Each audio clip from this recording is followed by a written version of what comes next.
for some peace of mind, but TikTok said a gator drove a jeep through the blinds. Florida man's at it again with fireworks and a goat, and someone married a ghost in a Dollar Tree coat.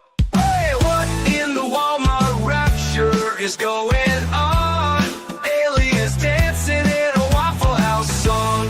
Karen's got a taser in the checkout line, and Dr. Oz just adopted birds to fight off crime. I'm just sitting here scrolling my jaw on the floor. The internet's a circus and I can't take no more. Yeah, when it's wildin', there's a raccoon in the sink. Someone robbed a Wendy's just to steal a frosty drink. A pastor's gone viral yelling about the end is near, while folks ride hoverboards in wedding gear. Hey, what in the Walmart rapture is this mess? Florida's a movie, but it's filmed in VHS. Someone fed meth to a squirrel named Dave, and now he's in a cage just throwing rave. I'm just Hey, you guys, it's Mo from Mo in the Deep End, and this is Mornings with Mo, where I give you headlines, true crime, and all of the absurd. Let's do our morning welcomes.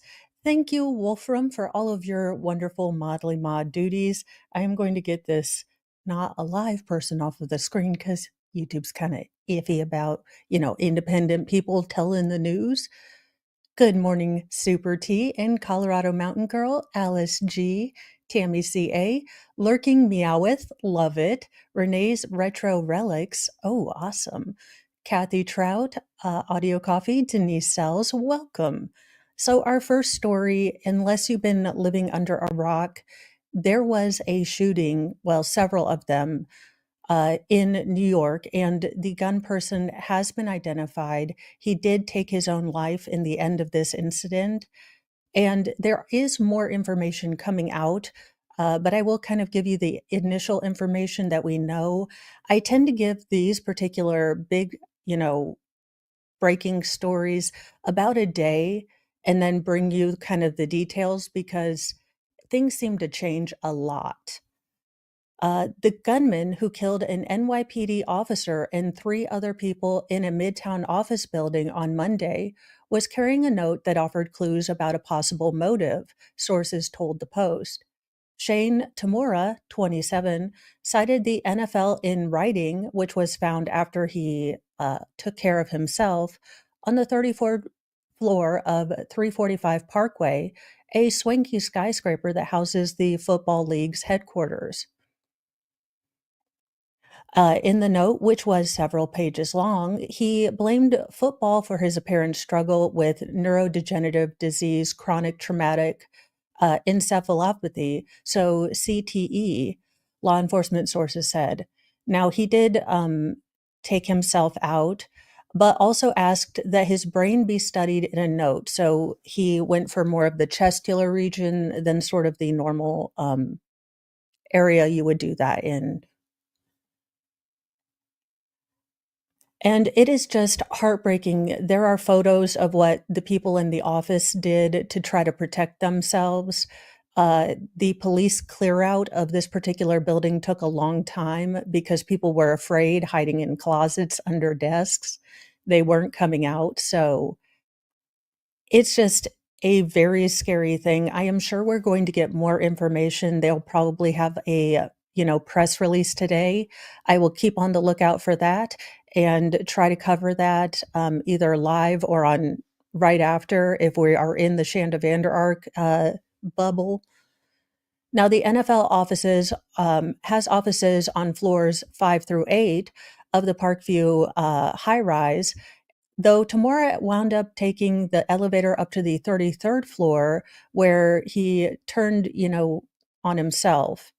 Now, he reportedly had a documented mental health history and had shot a 5th victim in the lobby of the building who managed to survive. Now, the surviving victim appears to be an NFL employee, as League Commissioner Roger Goodell told staffers in a letter that one of their own had been seriously injured. Now, Tamura was a security guard in a Las Vegas casino But back in his high school days in California, he was described as a standout football player. It looked like the sky was the limit until it wasn't anymore, said former classmate Caleb Clark. Now, he graduated from Golden Valley High in 2016, but ahead of his senior year, his coach told the Los Angeles Times he had expected big things from the running back and other star players on the team. So, we are going to learn more about this. This is really just the bare bones facts. And I'll tell y'all what I do with the news, and you are free to follow or not. I'm not your mama. I'm not paying your bills. But with big stories like this, I always wait about 24 hours until I start digging in for more information because it's going to be somewhat of a fog of war thing. We're going to get things out. They're going to have to fact check them, and so I will keep an eye on this story. I'm sure are going to be getting updates, but that's kind of the bare bones kind of facts. And that's what I want to give you guys. Look, I'm not a smartologist, so I don't really have anything to opine on this. Now, that being said, it looks like Ozzy might have been a bit of a prankster because he's revealed some conditions of his funeral that he talked about before his passing. And I agree with Ozzy. Ozzy Osbourne revealed one condition for his funeral before his death at 76. Legendary rocker Ozzy Osbourne said he didn't want his funeral to be a, quote, mope fest, but instead a celebration of his life. More than a decade before his death at age 76 last week, the Black Sabbath, I can speak English sometimes, Black Sabbath icon divulged on wishes for his funeral before the time eventually came. In a Dear Ozzy column for the Times of London in 2011, the Crazy Train hitmaker, who was dubbed the Prince of Darkness, was asked if he had any thoughts on his memorial. I honestly don't care what they play at my funeral. They can put on a medley of Justin Bieber, Susan Boyle, and We Are the Diddley Men, if that makes them happy, he said at the time. But I do want to make sure it's a celebration and not a mope fest. I'd also like some pranks, maybe the sound of knocking inside the coffin, or a video of me asking my doctor for a second opinion on his diagnosis of death. There will be no harping on the bad times. The War Pigs rock star then addressed the fans' question. So, to answer your question, yes, a bit of planning is the right thing to do for the family you leave behind. Ozzy added that it's worth remembering that a lot of people see nothing but misery their whole lives. So, by any measure, most of us in this country, especially rock stars like me, are very lucky. And that's why I don't want my funeral to be sad. I want it to be a time to say thanks. In 2023, Ozzy said that he would die a happy man if he could express his gratitude to loyal fans ahead of his farewell show. Now, speaking to the Rolling Stone, sorry, not the. In 2023, the musician admitted that his final wish was to feel well enough for one more live performance before his time was up. And he did get to do that. So that's great. If I can't continue doing shows on a regular basis, I just want to be well enough to do one show where I can say, hey guys, thanks so much for my life. That's what I'm working towards. And if I drop down dead at the end of it, I'll die a happy man. Now, the rocker's wish came true on July 5th when he took the stage for the final time at his Black Sabbath farewell concert titled Back to the Beginning in Birmingham, England. Now, Ozzy wowed 42,000 fans in Villa Park for what turned out to be the last performance of his lifetime. Elsewhere in his 2023 interview, the rocker insisted that he didn't fear death and he was well aware that he had at best 10 years left. I don't fear dying, but I don't want to have a long, painful, miserable existence. I like the idea that if you have a terminal illness, you can go to a place in Switzerland. I saw my father die of cancer. He went on to say, but look, I said to Sharon, if I smoked a joint recently and she said, what are you doing? It'll effing kill you. And I said, how long do you want me to effing live for? At best, I've got 10 years. And when you're older, time speeds up. Well, it's Ozzy Osbourne. Will his body actually deal, or would his body have actually dealt with sobriety? That being said, he is survived by Sharon Osbourne, 6 children, and 10 grandchildren, and I do wish them all the support and comfort. You know, you can know that something's coming and still have your heart ripped out because you don't want to lose that person. And rich, famous, poor, you know, all of us have these feelings. So, but same here. I want jokes, I want pranks, and I will have a list of people I'd like you to, two-finger salute at my memorial. Mr. Mo is not comfortable with a two-finger salute if I do have a service in a church, so we'll be having it in a local beer hall or somewhere. That being said, I have planned. Now, in another horrifying story, again, that I waited about a day on to see if we would get any more information, uh, a family was attacked along a nature trail, and the parents basically gave up their lives to protect their little girls. Now, the married couple who were murdered in front of their daughters while hiking at Devil's Den State Park in Arkansas died as, quote, heroes protecting their little girls, end quote, according to the victims' devastated families, as a massive manhunt for the killer continues.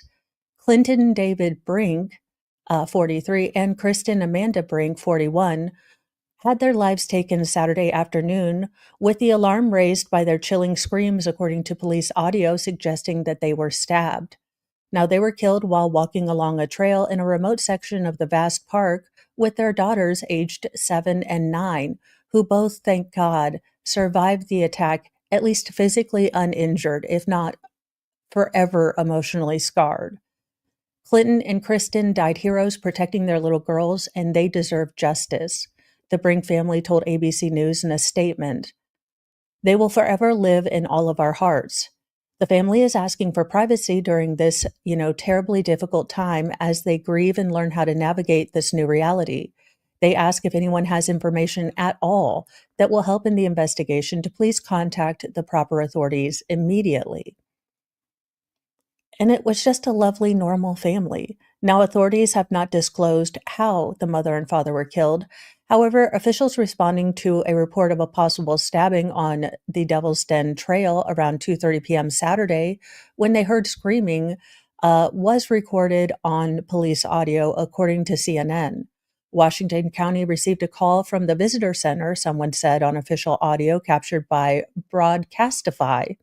2 children are there, and they advised that their parents were being assaulted, possibly being stabbed, and the parents are missing. Now, one responder heading toward the scene radioed that they had just heard yelling, calling for help, according to recordings that were obtained by 5 News.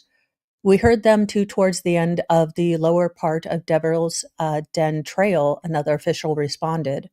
By the time they did reach the family, unfortunately and heartbreakingly, both parents were gone, and the killer was nowhere to be found. We found the victims down there, says a man in the recordings. They're on the lower Devil's Den Trail, and I've got 2 bodies.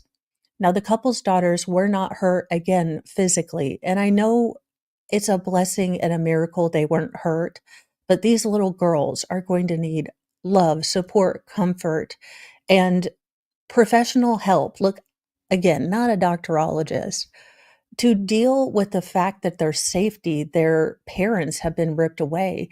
So while it is a great miracle that they weren't physically hurt, the mental hurt that they have been, you know, victimized with is going to take a damn lifetime to fix, and it might never ever get fixed. Now, the unidentified suspect was last seen wearing a long sleeve shirt with the sleeves rolled, dark pants, dark baseball cap, sunglasses, a black backpack, and fingerless gloves. Okay, so we're looking for a man with clothes, pale, not so pale, eye color, anything. Officials said he was last seen driving toward the park exit in a black 4-door sedan, possibly a Mazda, with a taped-over license plate. Now, from that exit, the vehicle could have traveled on State Highway 170 or State Highway 222. Arkansas State Police did not announce a warning about the manhunt for the double murderer until about 8:40 p.m. Saturday, more than 6 hours after the threat was first reported. Now, police blamed it on the difficulties of the remote murder scene. The bodies were found in a remote rural area where the terrain is rugged and vegetation is thick. There is no cell phone service. So, Arkansas, why'd you wait so long to tell people? Also, you gave me a description of a man. I have no distinguishing features. So, dear Lord, we need to know some sort of information. Now, you know how I like to highlight heroic acts, heroic things, give us some good that's going on in the world. And while this is a heartbreaking story, it also shows such bravery and such pay it forward that I wanted to honor this family. This shows a heartbreaking video of a family's tearful goodbye to a teen whose organs are going to be donated after being hit by a drunk illegal immigrant. Now, I'm not going to get into the legal, not legal, and all that jazz. This is not a political channel. I'm here to highlight that this family gave other families a chance to have more time. And that right there is bravery, is sacrifice, is a gift that I don't know if I could do the same thing. So I am highlighting this family, not the political shenanigans. That's another channel. A heartbreaking video shows the final moments of a Wisconsin teen's life, after he was hit by a drunk driver, as his family gave their final goodbye before his organs were donated. Now, the tearful family and friends surrounded the body of Brady healing as doctors wheeled him on a stretcher through the hospital, according to a video posted by his mother, Jen. Now, draped across the front of the gurney was a sign that read, "Donate Life," a nod to his organ donation. "You are so loved," his mother wrote in the emotional support. Loved ones bid the teen who was, hooked up on all the apparatuses farewell as they leaned into his chest and grieved. But like I said, this is just a story to say these people made a hard choice during a really hard time. I am not getting into all of this. This is the person that's alleged to have done it.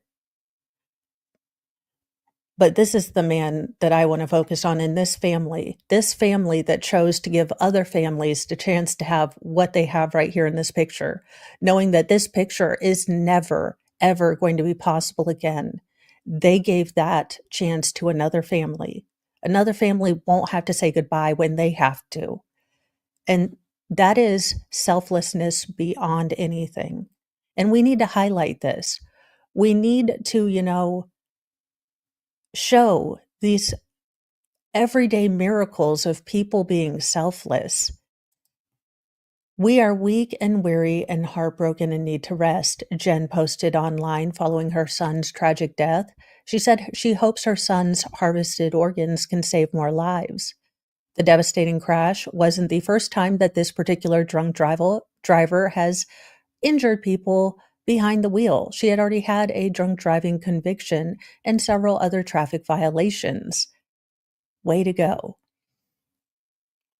So basically, I'm not getting into the whole political thing, but I am highlighting that this family chose to give other families hope. So keep them if you believe. If you don't believe, if you think positive vibes, however you connect with the universe, maybe say a thought, say a prayer, keep them in your heart, pray that they're getting support, because there are probably hundreds of these types of stories going on every day that just don't get the, airtime or national attention. But these are the everyday miracles that I like to highlight. Now we're going to go on to something else because I really don't have a segue for this that's appropriate other than slightly inappropriate, but we could need to call upon final form Jesus to protect us from this next story. The key-keeped grove, thou glowing shrine of thirst traps, scams, and dollar signs. We chant in tones both grim and low, for virtue fled a long time ago. Kyrie eleison, Christe descendat, final form Jesus return in wrath. With six-pack glistening sword in hand, he cometh swift to cleanse the land. Alrighty. RSVP no to this. Just saying, like, I don't know if we need to get a bunch of flamethrowers, but no. Watch out for hordes of tarantulas coming soon to these states. Please don't be Indiana. Please don't be Indiana. Please don't be Indiana. All right, let's see here. If you're hiking or camping in the arid Southwest or West in the next few months, get ready for what could be an experience. Thank you, Kat. I'll get it in a minute. I have to move my entire desk and everything. The cat has run away out of the room, so I give up. Don't be peanut butter and jealous of my glamorous life. He was trying to attack a wig because Sarah Boone's appellate attorney has dropped her again. So Sarah Boone herself, her own self, is going to be talking about that. Looks like I'm out, though Indiana is not Southwest. So this really does make me rethink moving to Arizona for my leg. Now, across the United States, in California, Colorado, Kansas, New Mexico, and Texas, tens of thousands of tarantulas will be crawling out of their burrows in search of females, making for a fascinating, if a little creepy, display of the wonders of nature. No, all creepy, not fascinating. It's tarantula mating season. Well, then we can get all of them. You know? If you're lucky enough, you can sometimes see them in hordes. Lucky? I don't think you understand the meaning of lucky. That is a contradiction in terms. That is, in fact, an oxymoronic statement, which it's not contradictory terms right together, but as a statement, lucky enough to see a horde of tarantulas is, in fact, a redonkulous statement. I do know that. That's not going to be me. Look, y'all, I am a toddler. Like, I don't want my food touching. I get toddler separated plates. I do know they have bigger plates, but portion control, I try to be good and have a toddler plate, but I don't like my food touching. Now, said Dan McCamish, a senior environmental scientist with the California State Park. Now, his advice is to leave tarantulas alone. Well, you didn't need to give me this advice. I was going to leave them alone. Anyway, it's a wild animal and it doesn't like to be picked up, loved, and hugged. Again, warnings I didn't need, but maybe someone does. In general, the species is very docile, but if you handle one, they could bite you. While the idea of thousands of hairy baseball-sized spiders picking their way through parks and campgrounds might give most people the heebie-jeebies, in general, these misunderstood wandering arachnids are simply young males in search for love. Well, at least they're not doused in Axe body spray and calling me bruh. Maybe tarantulas aren't so bad. If they wander into your tent, they didn't mean to.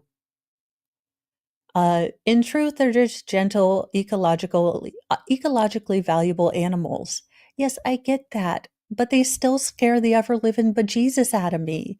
So, I'm glad they're safely tucked away in states I don't live in. I am sorry for people that live in California, Colorado, Kansas, New Mexico, and Texas.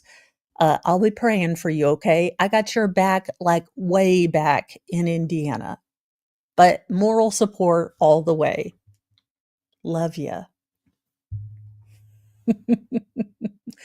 We only have one for Lord Chippy today, but I think he needs his slow and deliberate attentions. So let's get him on stage. Let's bring up the segment everyone loves and the monsters that need a little gen pop justice, allegedly in Minecraft. If it were to happen, I did not speak it into existence, YouTube. I said allegedly in Minecraft. They're our skin, they steal our grace. These monsters wear a human face. No gavel, no badge, no throne, no crown can stop Lordshipy from burning them down. Justice ain't fast, justice ain't clean. It's a long, sharp road through the in-between. So raise your fists and light your flames. Chippy's coming and he don't play games.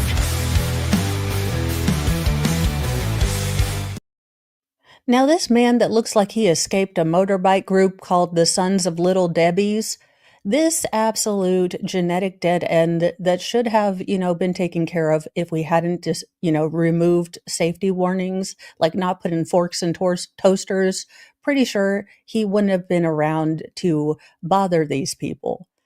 A case of family annihilation. A father who shot his pregnant wife 4 times in the back and slit a 10-month-old's throat amid financial trouble receives fate. Now, again, localities, municipalities, Lord Chippy is available, like, for any old use. I'm just saying. In Idaho, why is it always flippin' flapjack Idaho? Idaho, are you becoming the Florida of the West Coast? Asking for a friend. An Idaho man will spend the rest of his life behind bars, thank effing goodness, for taking the life of his pregnant wife and his 10-month-old son. District Judge Dane H. Hawkins Jr. on Thursday handed down 3 consecutive, so that means back to back to back, life sentences for 50-year-old Jeremy Albert Best for the murders of his son Zeke Gregory Best and 39-year-old wife Kaylee Best, along with their baby girl, Freya. Now, he had pled guilty in February to first-degree murder in both his son's death and second-degree murder for his wife and Freya. Prosecutors in Teton and Bonneville said in a joint press release that the plea deal came after mediation and input with members of the victims' families. Teton County Prosecutor Bailey A. Smith said the defendant and his wife had had a rocky and quite volatile relationship, with financial strains and his drug use. Oh, what puts financial strain on financial strain on a marriage? Usually it's someone who's accessing all the funds for not street legal pharmaceuticals. It doesn't take Carmen Sandiego to figure out where you get the financial strain. Now, he was verbally abusive towards his wife, and the pregnancy only seemed to add fuel to the fire, Smith said. Text messages showed Jeremy Best often talked about his money troubles and how he was trying to obtain loans. He considered selling everything he owned and just leaving with a backpack, his wife wrote in one text message. During the 3-day sentencing hearing, the judge also heard from a detective who investigated the scene, as well as a neighbor who heard the shots from the Best property. Smith said the heinous nature of Jeremy Best's crimes deserves a life sentence. This isn't just a murder case, she said, according to a courtroom report from Jackson Hole News and Guide. This is a case of family annihilation by a defendant who made and continues to make dangerous, selfish choices. The defendant's crimes are heinous, some of the most depraved acts the state has ever witnessed. Callie Best's family also spoke about her death, how her death has turned their lives upside down. I was the first in our family to find out that one of the most beautiful humans on this earth, my sister Callie, had been horrifically murdered and our sweet baby Freya was gone. And the happiest, most loving, baby boy Zeke was missing. All at the hands of the very person we trusted to keep her safe, said her sister Emma Bryce per News and Guide. She recalled how her mother reacted to the news. I can still hear my mother's screams, she said. I hear them in my sleep. I hear them in the quiet. I hear them when I look at my own child and I realize how fragile everything truly is. Now, as Law and Crime previously reported, police first learned something was amiss shortly after noon on November 30th, 2023, after the Bonneville County Sheriff's Office responded to a general store in Swan Valley near the Potato State's border with Wyoming for a nude man walking through the store. Oh, dear God, people had to see that ass nude? Ugh. Like, prayers for the people that saw that, too. Sorry, I had to get a little bit funny because this story is pissing me off. And Idaho, don't y'all have the firing squad allegedly in Minecraft? I'm not saying that this would be the case to use it, but this would be the case to use it. Although, in my rage, I do realize that's more of what I want to do because I'm so mad, and the family didn't want that. So we do have to, as much as we want to rage, respect that the family didn't want to go through a trial, didn't want to have, all of this all over the place, wanted to close this particular chapter of the, legal process so they could get on with dealing with their grief. So as much as I would like to see him, you know, dragged out and, I'm just saying the Spanish Inquisition had some ideas.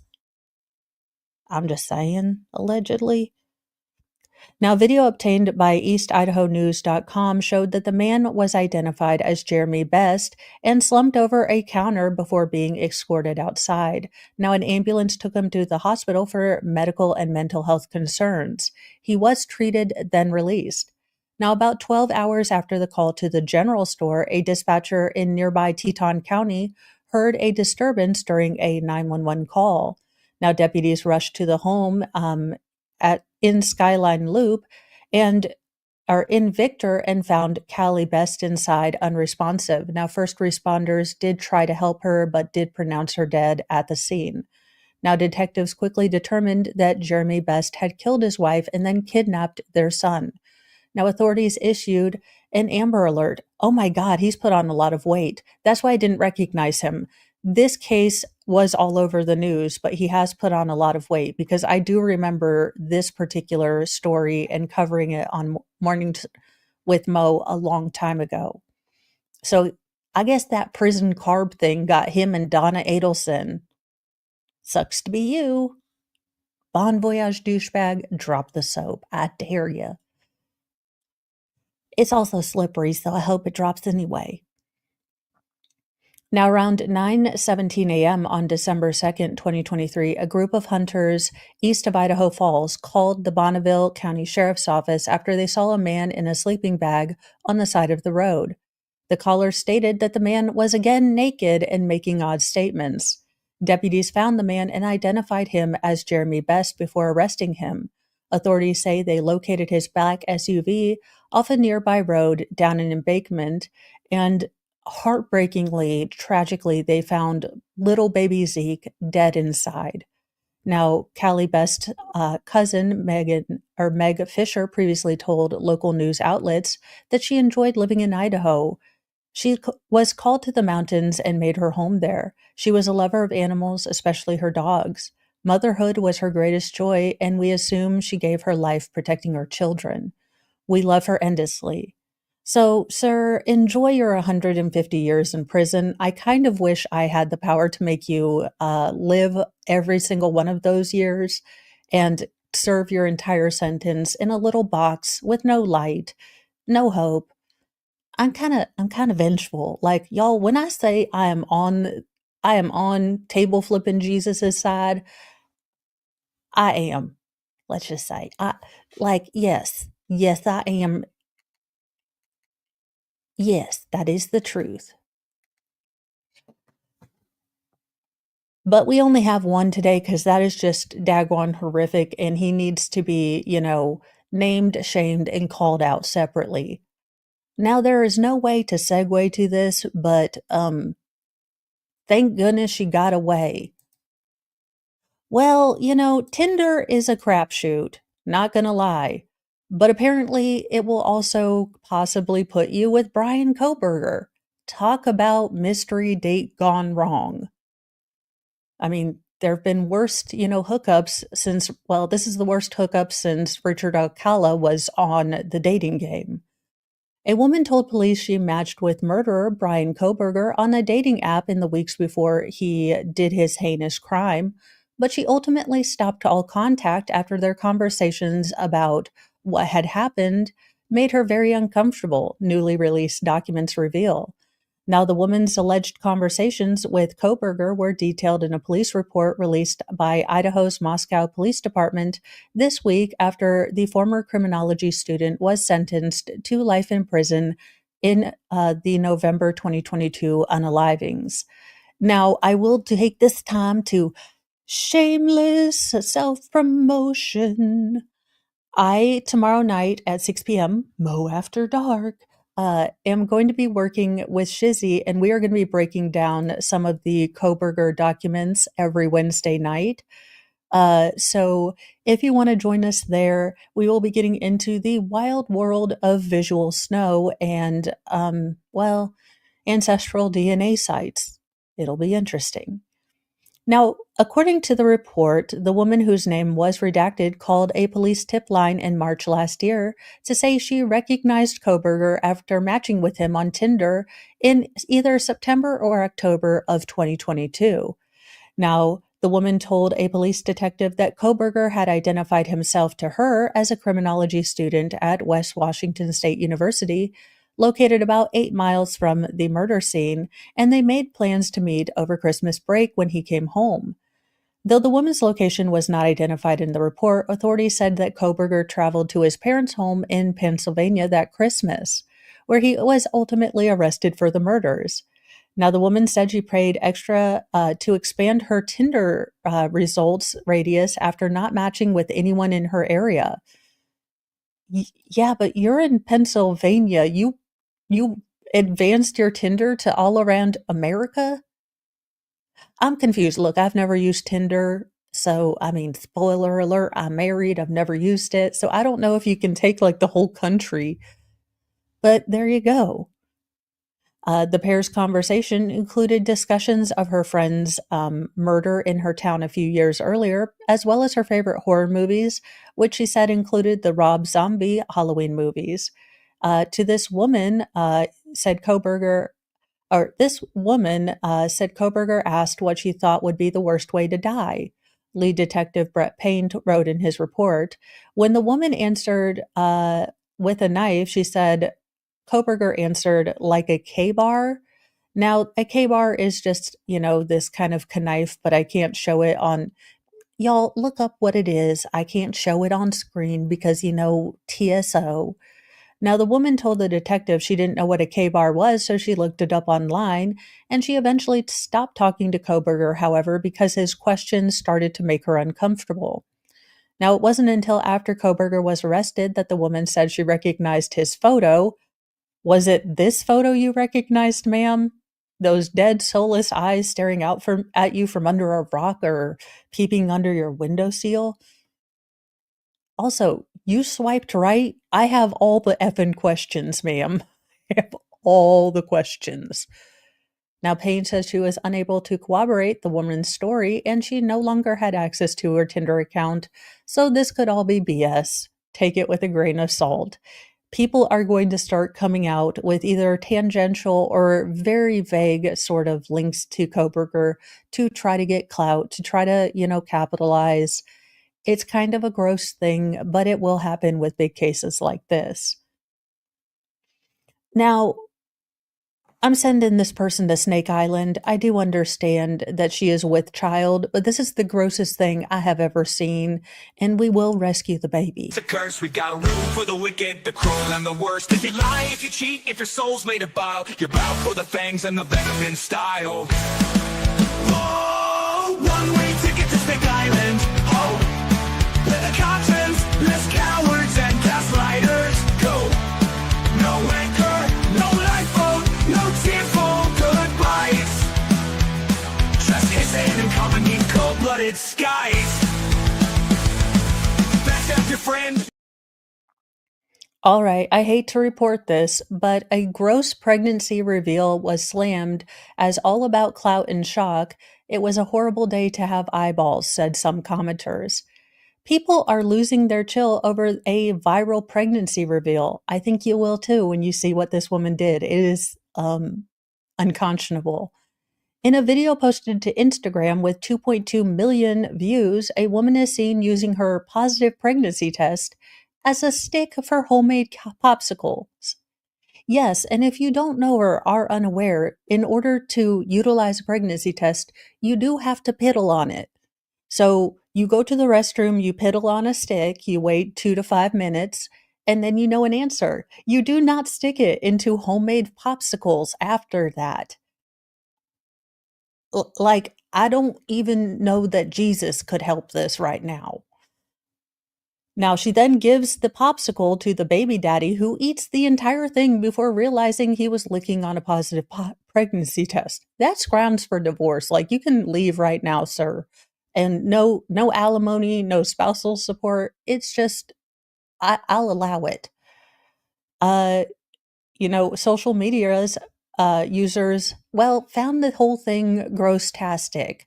You know what? It's my fault for having the internet, one person said. Straight to jail. Hells yes. Another exclaimed, adding a vomit emoji. We really need to bring back common sense, another person said. And I'm deleting my social media apps again, another person wrote. Again, she stuck it in a damned popsicle without the cap on it. Like, it's a horrible day to have eyeballs, a user said. One user even dubbed the bizarre treat a pissicle or a golden popsicle. I've been laughing at this for 10 straight minutes, one person admitted. Now, apparently, this woman was not alone in the idea of you putting a used pregnancy test into food. In 2023, an expectant mother told her husband she was pregnant by putting a positive test into his ice cream sundae. Ladies, come here. Now, it's a little embarrassing, it's tragic, but I only tried to be creative telling Mr. Mo I was pregnant once. One time. Now, I found out I was pregnant with our oldest, first child together, near Christmas. So I had this really cute idea.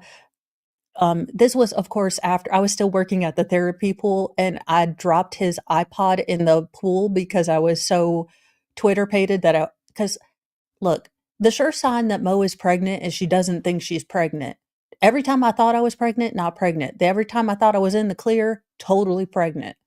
Now, I don't know how that works or how to explain that, but that is how my life works.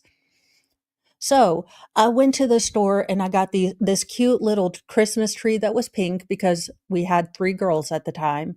And I got one for me, one for him, one for, all the girls, and then one that said baby.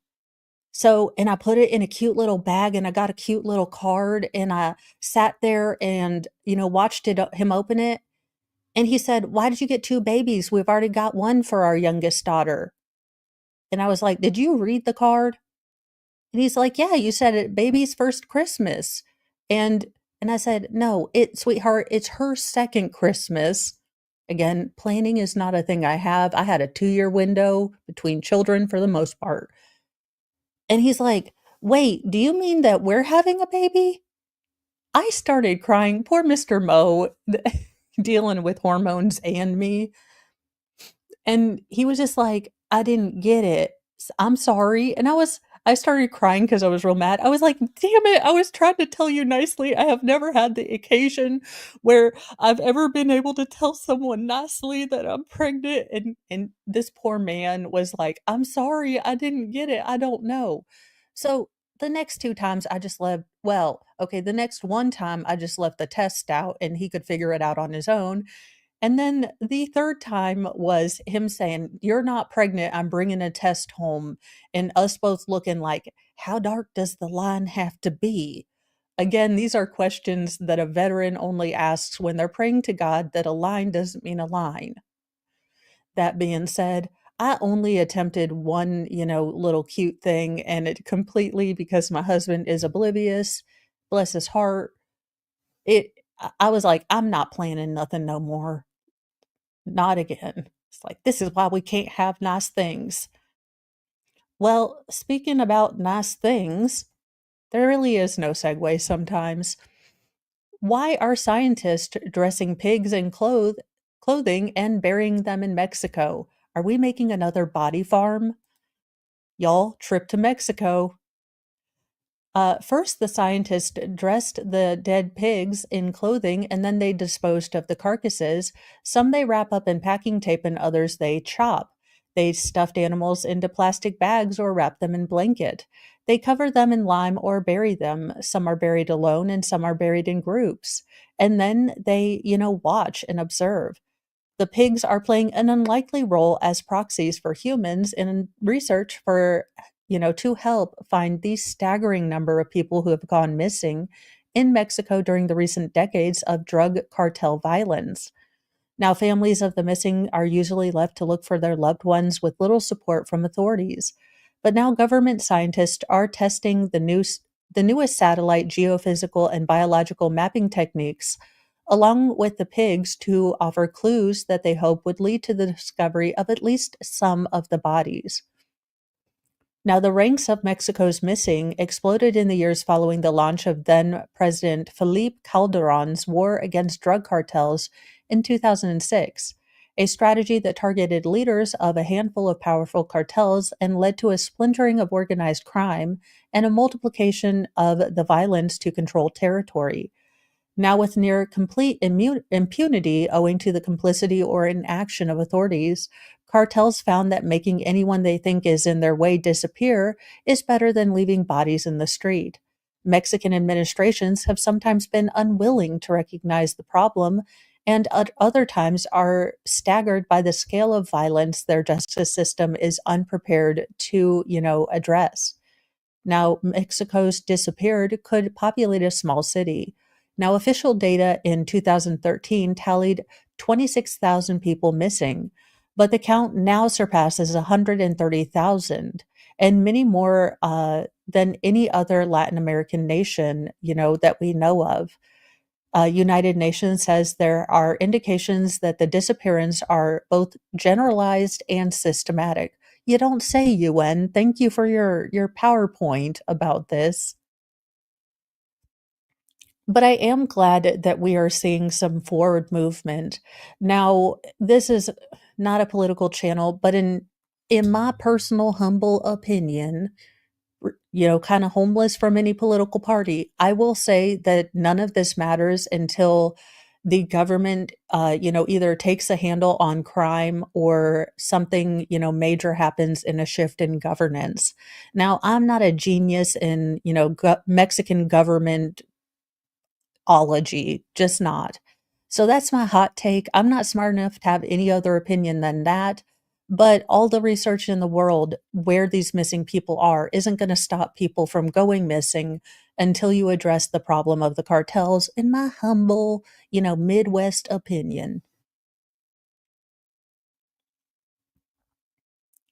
Um, Now I don't know if it was just Spider Day in the Webberverse, but we've got another spider story. Also, why are you smuggling spiders? A strange smell led to the discovery of 1,500 tarantulas stuffed in a cake box.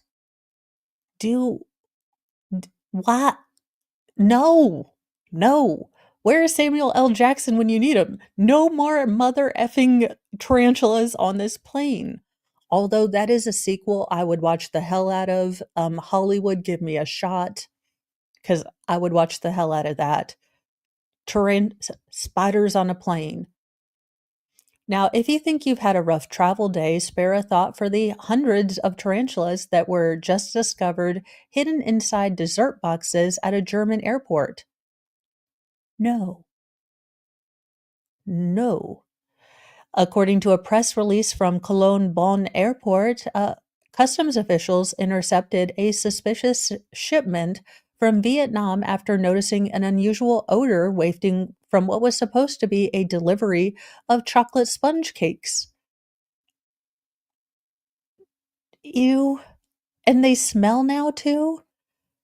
Now, instead of baked goods, officers opened the package to find roughly 1,500 live tarantulas, each packed into tiny plastic containers and crammed into the boxes.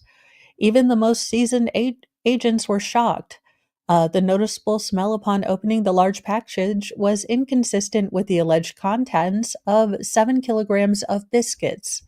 My colleagues at the airport and I are regularly surprised by the contents of prohibited packages from all over the world, but the discovery of around 1,500 small plastic containers containing young tarantulas in this package. Oh, for the love of tiny baby Jesus on the front lawn. No. Also, I mean, isn't that also how they package not street legal pharmaceuticals?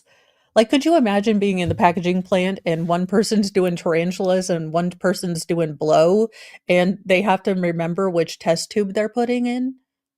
I don't know why I just thought of that, but I thought it would be funny. Like, guy, like, this tastes like tarantula. I don't know. Now, sadly, most of the spiders did not survive their journey, which appears to be a violation of Germany's animal welfare laws as well. The survivors are now in the care of a trained expert.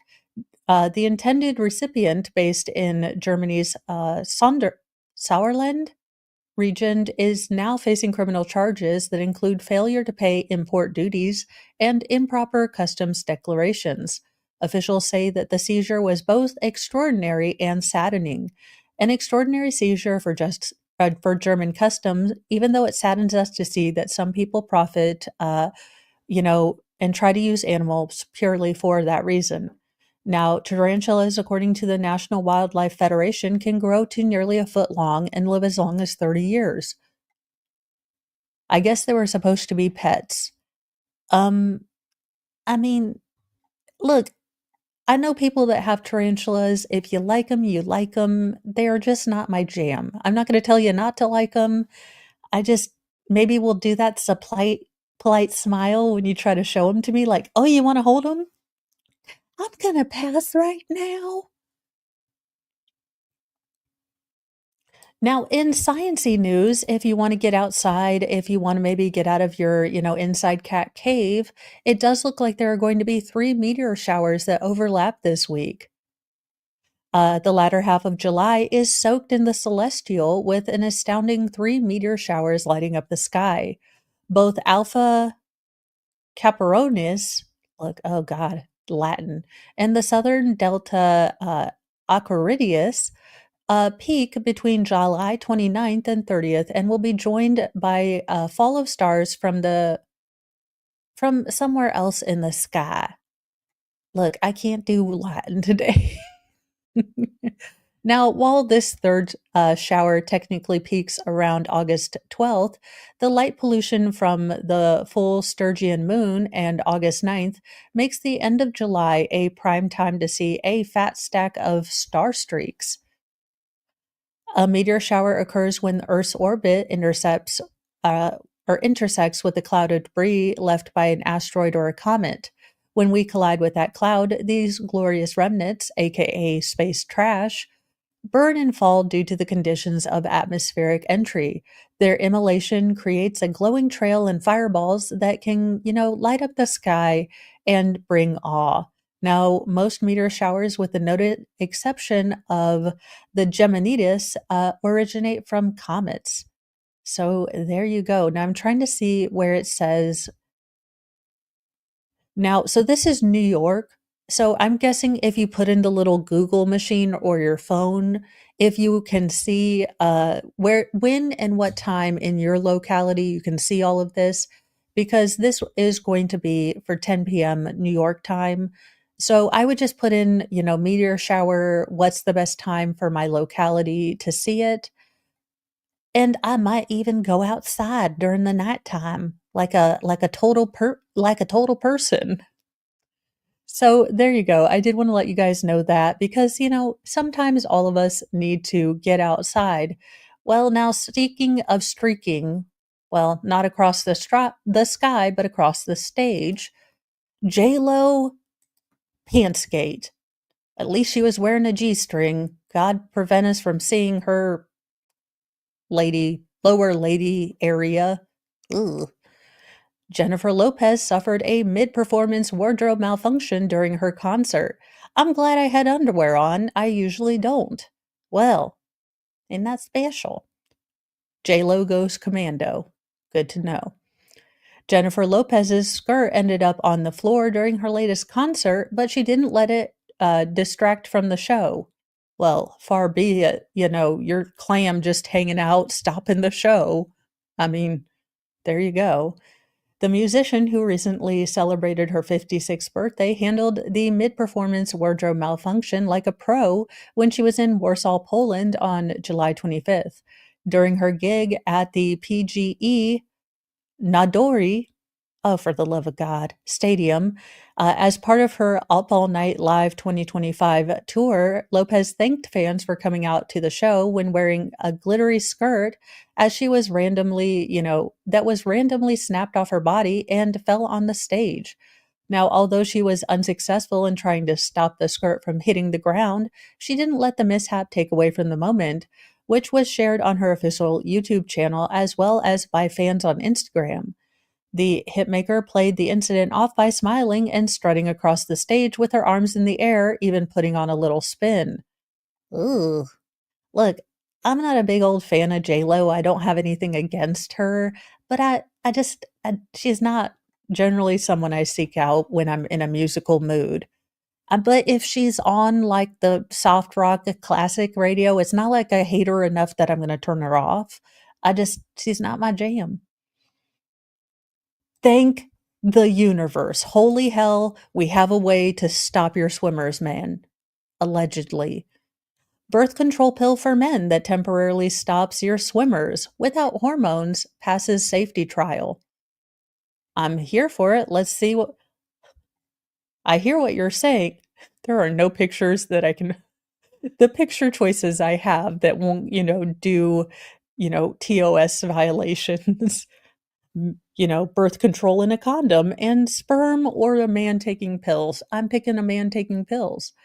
Now, men might finally get a chance to bench their swimmers. A first of its kind male birth control pill just cleared its first human safety test, raising hopes that it could soon open the door to a new era of contraceptive. The drug YCT-529 is currently enrolled in a larger clinical trial, with experts hoping it will be ready to hit the shelves by the end of the decade. Now, here's everything you need to know about this new potential pregnancy game changer.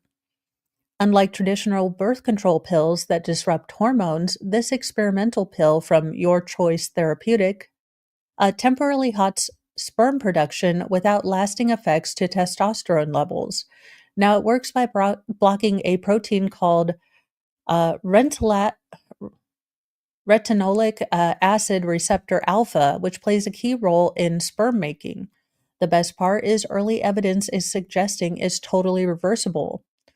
In a test on male mice, it sharply reduced sperm production, causing reversible infertility within just 4 weeks. Now, when treated, the males mated with females, and the drug proved 99% effective at preventing pregnancy. Now, similar results were seen in male non-human primates whose sperm counts dropped within 2 weeks of starting treatment. Now, notably, both animals regained full fertility after stopping the drug, with mice recovering within 6 weeks and primates within 10 to 15 weeks, and no side effects were noted in either group. Well, yeah, mice and primates may not tell you if they're getting a headache. Now, so far, so good. The first human trial testing of the drug involved 16 healthy men between 32 and 59, all of whom had previously undergone vasectomies. Okay, I'm not following the logic here. A surgical procedure that cuts and blocks the tubes that carry sperm from, to make babies. This was an extra precaution because no non-hormonal male contraceptive has ever been tested in humans before, and researchers wanted to avoid the risk of permanently affecting fertility. Oh, that makes sense. Okay, it makes sense. I was a little confused. You just made a chance, just in case participants wanted to, have a chance to father children later. Now, the goal wasn't to test effectiveness, but to see if the drug was well tolerated and to measure how it built up in the body. After testing multiple doses, researchers didn't find any concerning side effects, including no changes to heart rate, hormone levels, inflammation, sexual function, or mood. That's notable because hormonal contraceptives have previously been linked to side effects like mood swings, libido loss, weight gain, and acne. Across all doses, scientists also saw good and quick bioavailability, meaning the drug stayed active in the body without breaking down too fast. Now, studies and surveys continue to show that men want to share the burden of preventing, their swimmers from connecting. Now, across the country, the rate of unintentional pregnancy is nearly 50%. I feel seen. If this works, that's great, and it doesn't have, all of the side effects that women do tend to have with birth control. I think it would be great. I think, again, men having the choice of it's also something for men. They can now choose who they would like to have children with and not have it be an accident in theory. And they don't seem to have the side effects. So it will be interesting to see if this drug, continues to go so well. I don't know, but the trial is expected to wrap up in 2026. So if all goes well, the first male birth control pill could be just about a decade away. So there you go. Well, if it says a colonic sweep, I am again gonna RSVP no. I Yeah, if you're getting medical advice about your colon from TikTok, hashtag RSVP no. Now, Dr. Janelle, a primary care doctor with over 2,700 followers on TikTok, recently shared a video that will help get things moving, but she, in fair warning, cautions that the trick is dangerously effective. Be careful when you use this because you might need to go right away or within 30 minutes. Yeah, no, thank you. It's called the colonic sweep, and it involves pressing or pushing down along your lower abdomen in specific directions to mimic the natural movement of the digestive tract. The maneuver helps guide, the blockage along the transverse and descending colon. It's a hands-on technique to prevent constipation or, that requires no laxatives, just fingers and finesse. Now, when we are talking about colon and then we add the statement fingers and finesse, I'm out. I'm out. Again, y'all, I swear by Miralax, my sons have had this issue, and a little bit of Miralax and making sure they're drinking water to help the Miralax along. Yeah, now, to do it, Lee recommends first opening the outlet, dear God, by pressing into the lower left abdomen and pushing down toward the pelvis. She then advises moving to the transverse area of the colon, which is just under the ribs, and repeating the process. Uh, so, in short, these moves can help you, go, but the wrong ones could leave you bloated and backed up. Viewers were quick to praise this oddly effective method of release. Bender, I see Bender. He's trying to put his scent on all of my computer because I've ignored his pleas to get up and, deal with my furry overlord. He's like, Madam, I have been waiting more than 5 minutes. Do you not know your place? Well, while some may call it magical, others, remind you that this could make you go real quick. Now, other tips and things about constipation are sitting on the toilet with one leg crossed over the other to help clear blockages. And traveling nurse Brooke Sapataro shared her secret recipe for hot buttered prune, a heated mixture of butter and prunes that can help move things along. Again, y'all, you don't have to eat prunes. You can take Miralax.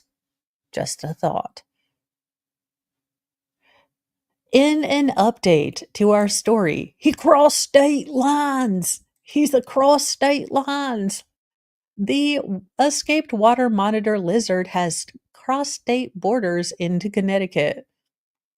He is a fugitive on the lam. It was the one-armed man. I don't care. A water monitor lizard that escaped from its owner's home in Massachusetts was spotted a week later across the state border in Connecticut. Police in Webster, Massachusetts said the 5-foot-long lizard named Goose escaped his owner's home on the morning of July 18th, jumping out a second-story window. As you do. Now, monitor lizards are not legal to keep as pets in the state without a permit, and authorities said that Goose's owner did not have the required paperwork. Do you have a license for that water monitor? I mean, they do look like little mini kimono dragons. I would not kimono dragons, Komodo.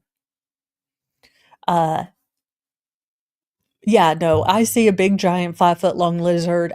Y'all, you have never seen a crippled person run faster. I am just saying. For the Ipecac fund. Oh, I remember Ipecac. I don't think they sell it anymore. For those of you who didn't have a mother who had Ipecac syrup in her medicine cabinet, it basically makes you throw up in case like you swallowed something bad. It's and it's not a cold medication, which I one day accidentally mixed up because it did kind of look like the bottle. It was not a fun day. My mother was irritated, and we didn't have syrup of Ipecac in our, ever again. But thank you, unbalanced equation. Now, the animal is owned illegally, and it's important to call animal control as soon as there's a spotting so we can capture it. We do have a reptile specialist, and we are working with them, Thompson Animal Control said in a social media post. If you spot this reptile, please immediately contact animal control or the police department. So there you go. Now, why didn't I think of this? I mean, and our Indian police have arrested a man accused of running a fake embassy in a rented building in Ghaziabad, impersonating an ambassador of made-up countries like Seborgia and West Arctica. I mean, why didn't I think of this? Again. Ever dreamed of working in exotic countries like Ladonia, West Arctica, and Seborgia, or Polovia? Bender would like to say Rabonia was a great idea too. In fact, we take points off for Rabonia not being, a place on this. Now, unfortunately, you are not the only one. An Indian scammer managed to defraud dozens of individuals and companies by posing as an ambassador of made-up micronations, promising employment and lucrative business deals in exchange for hefty fees.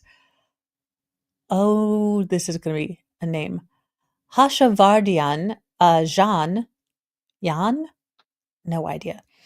Set up a fake embassy in a lavish bungalow in, an upscale area where he presented himself as a wealthy and well-connected diplomat using fake documents, forged car plates, and made-up foreign connections to trick his victims. The 47-year-old suspect was arrested by the Special Task Force of the police on Tuesday after his fake embassy was raided. Now, authorities recovered 4 cars with fake diplomatic numbers and plates, the forged diplomatic passports of 12 micronations, forged stamps for 34 nations. I have no idea what this means, but RS-44 lakh in cash. I'm guessing that's a specific amount in Indian currency that I have no clue. So it could be a whole hell of a lot or just a scotch, not a clue. Now, according to a senior police officer, and with the special task force, he is suspected of using money laundering through shell companies in countries such as the UK and Mauritius, Dubai, and several other African nations. Now, it's unclear how long this fake embassy had operated before being closed down, but police sources said he had brazenly hoisted flags of these fake micronations like Ladonia, outside his rented bungalow to make it seem genuine to people less familiar with international geography. He also parked luxury cars outside of his embassy for added effect. You know, I have to get this man credit. I mean, he went full bore. Like, he didn't half-ass it or 10% of a half-assed job like Chandler Halderson. He completely committed. He went method acting. I can also not pull it off if I can't pronounce half of the fake made up, countries' names. But I mean, I will give him credit for doing a full ass job. I mean, it's not a good thing to be good at, but there you go. Well, I mean, surgery is always weird. In our last story, and y'all know it's going to be Florida man. A Florida man who police believed was stabbed during a drug dispute was in surgery when a nurse happened to locate a glass pipe, lighter, and tinfoil containing a bit of the big C in his prison wallet, as one does. Now, the surprising find, and let's be real, it's Florida in its emergency rooms. I think this is probably like, if not normal, not completely absurd. That being said, reason number 50,000,012,000, I'm glad I did not succeed in nursing. Now, the find occurred earlier this month at St. Petersburg Bayfront Hospital, where Michael O'Neill, 43, had been transported after sustaining a knife wound. Now, while in surgery, an RN located these stashed items. I guess you could say stashed. And an arrest affidavit was, made. Now, after being hospitalized for his injuries, O'Neill, pictured at the right, was booked into jail on Friday night for Big C possession, a felony, possession of paraphernalia, a misdemeanor. Now, he was released yesterday from custody after posting $5,500 in his bond and has pled not guilty.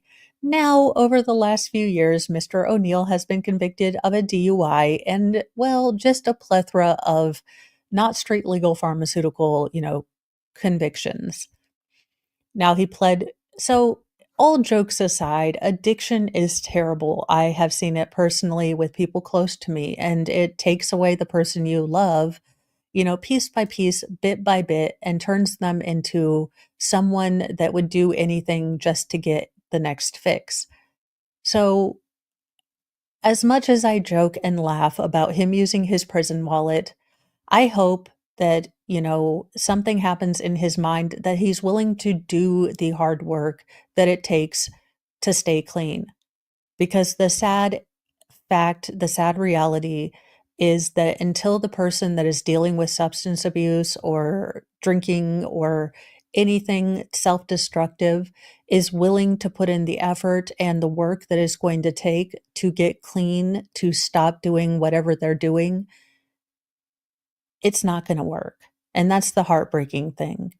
But I do hope he gets to a place where perhaps he's ready to do that because we need people to come back from their addictions. We are losing too many people, and it has devastating ripples throughout the community, throughout families. Here in the Midwest, it is very rare for a family not to have been touched by a loss from addiction. And it's a real serious thing, and we need to start seriously thinking about how to help people instead of, encouraging their continued abuse, in my personal little opinion. Now, that being said, uh, thank you all for sharing your time with me this morning. I am going to be doing a Petty Express uh, stream with the opening statements in the Shanda Vander Ark case. Now, full warning, I do know that this is a horribly bad,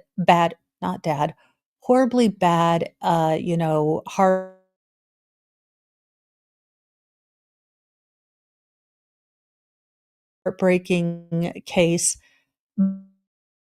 But since Miss Vander Come on. Now, she has been denied her retrial based on her incompetency. And JKD Bug, thank you for the super chat. That's not a Hershey's Kiss. Yeah, that's kind of that's parenthood for you. Never leave your child alone in the bathtub, for 2 reasons. One is, the safety reason, but the other is even if you are in the restroom and turn your back for just a minute, look, parenthood means dealing with a floater once in a while during their younger ages. N you know.